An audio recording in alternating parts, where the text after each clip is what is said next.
गोकुलनन्दन गोविन्द गोविन्द हरि गोविन्द गोकुलनन्दन गोविन्द नित्य निर्मल गोविन्द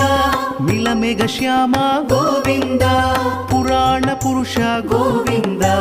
पुण्डरीकाक्ष गोविन्द गोविन्द हरि गोविन्द गोकुलनन्दन गोविन्द गोविन्द हरि गोविन्द गोकुलनन्दन गोविन्द नन्दनन्दन गोविन्द नवनीत चोर गोविन्द पशुपालक श्री गोविन्द पाप विमोचन गोविन्द